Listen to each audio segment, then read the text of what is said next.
नमस्कार, मेरा नाम है डॉक्टर पुरुधवन और आज इस वीडियो में हम बात करने वाले हैं डायलिसिस टब के बारे में, जिसको आप सोना बाथ भी कह सकते हो, जिसको आप हॉट वाटर बाथ थेरेपी भी कह सकते हो। इसके फ़ायदे और नुकसान को हम समझने की कोशिश करेंगे। तो पहले शुरुआत करते हैं सबसे पहले कि हम इसको करते कैसे हैं। हॉट वाटर बाथ थेरेपी के लिए एक पेशेंट को 40 डिग्री के तापमान वाले पानी के टब के अंदर बिठाया जाता है, जैसे आप स्क्रीन पर देख पा रहे हैं। तो जब हम इस टब में बैठते हैं, गर्म पानी है, तो क्या होता है बॉडी से पसीना निकलता है। अब जब पसीना निकलता है तो बॉडी में जो वेस्ट मटेरियल है वो भी निकलता है, क्योंकि हम अपने कुछ तरीक़ों से बॉडी से वेस्ट मटेरियल बाहर निकालते हैं। हम यूरिन से बाहर निकालते हैं, पसीने से बाहर निकालते हैं और हम स्टूल के रास्ते निकालते हैं। और हम गैसेस एक्सचेंज भी, सांस लेते जब छोड़ते हैं तो भी कार्बन डाइऑक्साइड हमारी बॉडी से बाहर जाती है। ये 4-5 तरीके हैं जिससे हम अपनी बॉडी में जो विषैले पदार्थ हैं उनको बाहर निकाल रहे होते हैं। तो जब हम पसीना निकाल रहे हैं तो हमें पता है कि जब हम पसीना निकाल रहे हैं तो पहले क्या निकल रहा है, लिक्विड। दूसरी चीज़ क्या निकलती है, वो है सॉल्ट, क्योंकि नमक, हमारा जो पसीना होता है वो नमकीन होता है। तीसरी चीज़ जो आप निकालते हो वो है यूरिया, और यूरिया की वजह से ही हमारा जो पसीना होता है वो बदबूदार होता है। तो जब हमने हॉट वाटर बाथ थेरेपी ली तो बॉडी से 3 मोटी मोटी चीज़ें बाहर गई, पानी, नमक और यूरिया। अब अगर हम यूरिया की कंपैरिजन करें और यूरिन से कंपैरिजन करें, पसीने को और यूरिया को हम कंपेयर करें, तो हम ये देखते हैं कि अगर 10 ml हमने यूरिन लिया है और 10 ml हमने पसीना लिया तो पसीने में 50 टाइम्स ज़्यादा यूरिया निकल रहा है, जो कि अच्छी बात है किडनी फेलियर पेशेंट के लिए, क्योंकि किडनी कम काम करने की वजह से जो वेस्ट मटेरियल हमारा बॉडी से बाहर नहीं निकल पा रहा था उसको हमने पसीने के रस से बाहर निकाल दिया। अब सवाल ये उठता है कि पेशेंट इसको ना ट्रीटमेंट समझ बैठता है, क्या ये ट्रीटमेंट है?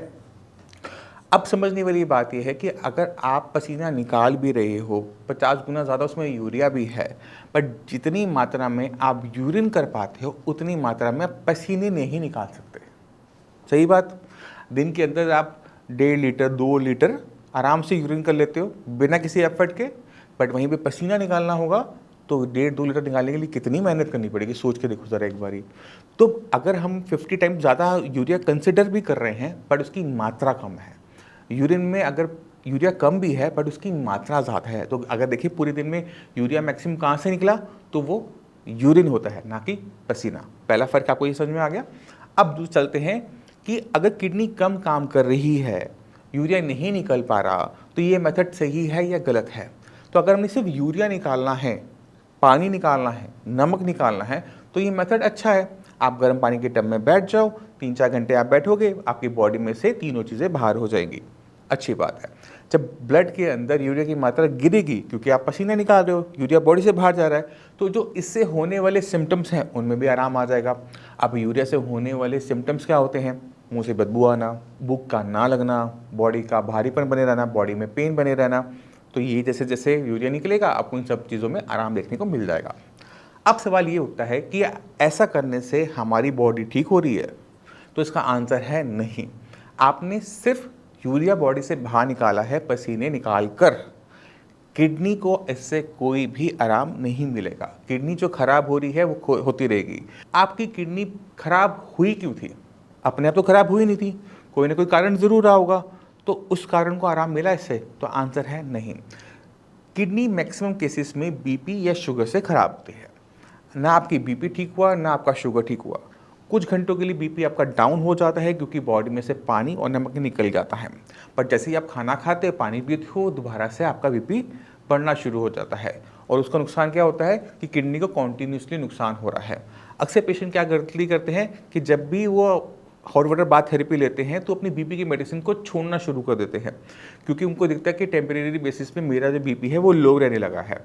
जब हम अपनी मेडिसिन छोड़ते हैं तो हम अक्सर क्या देखते हैं कि रात के टाइम में हमारा जो बीपी है वो शूट अप करना शुरू कर देता है। तो बीपी में बहुत ज़्यादा फ्लक्चुएशन आनी शुरू हो जाती है, या तो बीपी बहुत हाई मिलेगा या बीपी बहुत लो मिलेगा। तो इसमें क्या होता है कि मेडिसिन को सेट करना बहुत मुश्किल हो जाता है। जब मेडिसिन को हम सेट नहीं कर पा रहे तो हम एक सिंगल नॉर्मल वैल्यूज़ जो होती हैं बीपी की वो अचीव नहीं कर पा रहे होते। जब हम ये अचीव नहीं कर पा रहे तो क्या हो रहा है कि जैसे बीपी शूट अप करता है, चाहे वो 1 घंटे के लिए, 2 घंटे के लिए, 4 घंटे, 6 घंटे के लिए भी करे, वो जितनी देर के लिए बीपी आपका हाई रहेगा उतनी टाइम आपकी किडनी को नुकसान पहुंचाता रहेगा।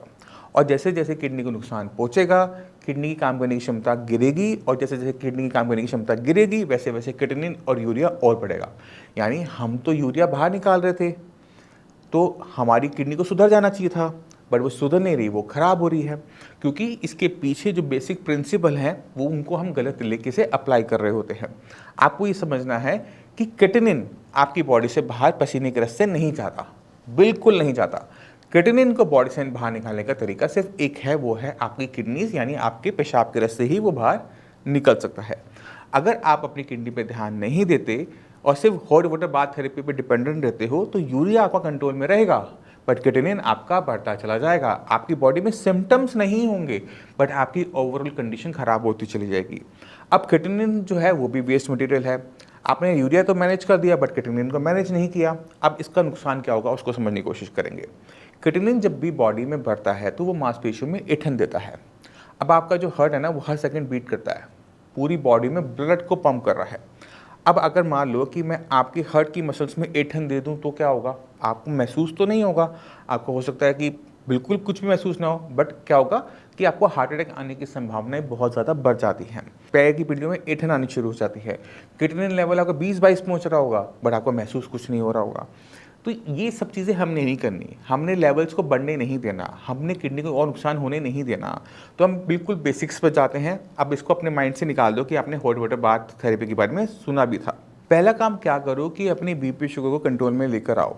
एक बार वो कंट्रोल में आ गया, आपकी आधी समस्याएं वहीं पे ख़त्म हो जाती हैं। दूसरा, अक्सर हम देखते हैं यूट्यूब पे कि लोग बता रहे हैं कि किडनी रीजनरेट करती है, बट सच्चाई वाली बात यह है कि किडनी कभी भी रीजनरेट नहीं कर पाती। किडनी से वो अपने काम करने की क्षमता को बढ़ा सकती है। जैसे अगर कोई एक इंसान अपनी किडनी को दूसरे को दे देता है, तो किडनी अगर हो गई एक आपकी, फिर भी क्रिएटिनिन लेवल, यूरिया लेवल नहीं बढ़ता। क्यों नहीं बढ़ता है? क्योंकि किडनी अपनी काम करने की जो क्षमता है उसे बढ़ा लेती है, और काम करने की क्षमता को बढ़ाने के लिए वो अपने साइज़ को भी बड़ा कर लेती है। तो किडनी की यही क्षमता हमने हर किडनी फेलियर में पेशेंट में इस्तेमाल करनी होती है, जिससे वो अपने काम करने की क्षमता को बढ़ाए। और जैसे ही काम करने की क्षमता बढ़ती है तो क्रिएटिनिन और यूरिया डाउन होना शुरू हो जाता है। मैं चाहता हूँ कि आप कुछ पेशेंट से मिलें, उनकी रिपोर्ट देखें, तो आपको बहुत क्लियर कट आइडिया मिल जाएगा कि किस तरह से ये हो पाता है। तो सिंधी आप कब आए थे यहाँ पर? मैं आए थे 3 मार्च के। 3 मार्च को। और तब क्रिएटिनिन के लेवल कितने थे? तब मेरा क्रिएटिनिन लेवल था 6.9। 6.9। 6.9 का मतलब होता है 7 के आसपास, और 7 के आसपास जो होता है 90% किडनी हमारी काम करना बंद कर चुकी होती है। अब आपका क्रिएटिनिन लेवल कितना आ रहा है? ये 15 दिन बाद तो आ गया था 3.1। फिर अभी कितना है?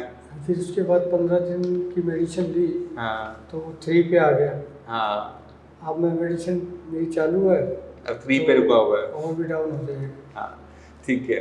तो इनका अभी जो करंट लेवल है वो 3 है, और 3 पर भी हम ये मान के चलते हैं कि किडनी 50% तक अभी भी काम नहीं कर रही। बट पहले 90 से 50 हम पे आया, तो 40% की किडनी की फंक्शनिंग हमारी सुधरी है। अब आपकी किडनी खराब क्यों हुई वो जानना भी इम्पोर्टेंट है। किडनी इनकी खराब हुई थी डायबिटीज़ की वजह से, ठीक है। डायबिटिक नेफ्रोपैथी कहते हैं जब हमारी किडनी डायबिटीज से खराब हो रही होती है। आपको आराम क्यों आया, आप वो जानना ज़रूरी है। आपको आराम इसलिए आया क्योंकि हमने आपके डायबिटीज़ को काफ़ी हद तक कंट्रोल कर दिया। जब एक बार शुगर कंट्रोल में आनी शुरू हुई तो किडनी के पास अब बहाना नहीं था और ख़राब होने का, डायबिटीज़ की वजह से, ठीक है। तो अब क्या हुआ कि जैसे हमने मेडिसिन दी तो लेवल्स आपके डाउन होने शुरू हो गए। अभी आपने कहा कि मुझे उम्मीद है कि और नीचे जाएगा, और मैं कहता हूँ कि मुझे उम्मीद नहीं है कि और नीचे जाएगा, क्योंकि किडनी के अंदर जो हिस्सा मरा हुआ है ना वो आगे भी मरा ही रहेगा। वो जिंदा नहीं होता, वो रीजनरेट नहीं होता। बट जो हिस्सा बीमार होता है वो रिकवर हो जाता है। मैंने यानी वो जिंदा था, बीमार था, काम पे नहीं आ रहा था, वो काम पर आ गया, उसने काम उठाया, क्रिएटिनिन को डाउन कर दिया। बट कभी भी क्रिएटिनिन लेवल हम सोचें कि डायबिटिक वाले पेशेंट के अंदर 7 से वो 0 हो जाएगा, कभी नहीं होगा। तो आपके लेवल यहाँ पर स्टेबल रहने चाहिए। अब आपने क्या करना है, अपनी बॉडी पे काम करना है कि आपकी बॉडी में एनर्जी बनी रहे, ताकत बनी रहे। क्यों? क्योंकि अगर ताकत बनी रहेगी तो हम सारे काम करने लायक बने रहेंगे, ठीक है। छोटी मोटी जो आप गलती करते खाने पीने में, मैंने वो ठीक करवा दी है। कोई माइंड में कुछ पूछना है आपने? नहीं, बिल्कुल सही है। खुश हो? बहुत रिलैक्स है, बहुत रिलैक्स है। तब उस टाइम में दिक्कत क्या होती थी? उस समय बेचैनी रहती थी। एक दिन रात को हॉस्पिटल में भर्ती होना पड़ा।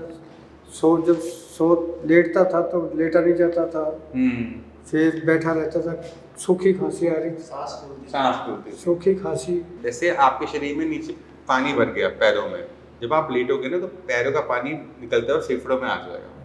इसी की वजह से जब हम बैठते हैं तो हम ठीक होते हैं।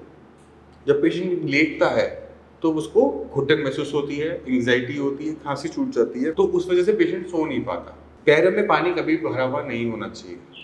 पैरों में पानी भर रहा है, उसको बहुत जल्दी ठीक करना पड़ता है। अगर इसको हम ठीक ना करें तो निमोनिया हो जाता है। निमोनिया में अगर हमारे लंग्स खराब हो जाए तो वो वेंटिलेटर की कंडीशन पे ले जाता है और वहाँ से पेशेंट को निकालना बहुत मुश्किल हो जाता है। तो अगर किसी पेशेंट के अंदर किडनी खराब हो रही है और लंग्स खराब हो रहे हैं तो हमें लंग्स को पहले बचाना होता है, क्योंकि लंग्स बच गए तो इंसान बच जाएगा। किडनी के पास तो 2 ऑप्शन है, डायलिसिस का भी ऑप्शन है, ट्रांसप्लांट का भी ऑप्शन है। लंग्स के पास ये ऑप्शन नहीं होते, तो इसलिए हमें लंग्स को बचाना बहुत ज़रूरी होता है। तो अगर किसी पेशेंट के पैरों में पानी भर रहा है, लेटने में सांस में घुटन हो रही है, तो उसको बहुत तेज़ी से पानी को कंट्रोल करना पड़ेगा, फ्लूइड को कंट्रोल करना पड़ेगा, देखना पड़ेगा कि किस वजह से पानी शरीर में भर रहा है, उसे रिजॉल्व करोगे और प्रॉब्लम सॉल्व हो जाती है। और क्या दिक्कत हो रही थी? और तो ये पैर सूजे हुए थे, और सही है। हाँ, बिना पैरों में स्वेलिंग के फेफड़े में पानी नहीं भरेगा। हाँ बिल्कुल सही है। ठीक है। और कोई दिक्कत उस टाइम में? नहीं, और कोई नहीं। और कोई दिक्कत नहीं? बहुत सही। चलो, तो आपने खुद देखा, जब हम सही रास्ते से काम करते हैं और चीज़ों को समझ के करते हैं तो हमें रिस्पॉन्स अच्छा मिलता है। तो कहने का मतलब ये है कि हॉट वाटर बाथ थेरेपी गलत नहीं है, बट वो उतनी फ़ायदेमंद भी नहीं जितना पेशेंट उस पर डिपेंडेंट हो जाता है। तो हॉट वाटर बाथ थेरेपी सर्दियों के मौसम में बहुत अच्छी रहती है जब हमें पसीना बिल्कुल भी नहीं आता, बट गर्मी के मौसम में हीट स्ट्रोक होने के चांसेस ज़्यादा होते हैं, इसलिए उसको गर्मी के मौसम में नहीं किया जाता। तो उसके फ़ायदे और नुकसान को समझते हुए हमें किसी भी थेरेपी को करना चाहिए। खुद ना करते हुए डॉक्टर की हेल्प से करें तो बहुत ज़्यादा अच्छा रहता है। इसी के साथ मैं आपसे आज अलविदा लेना चाहूँगा। मिलते हैं अगली वीडियो में, तब तक के लिए नमस्कार।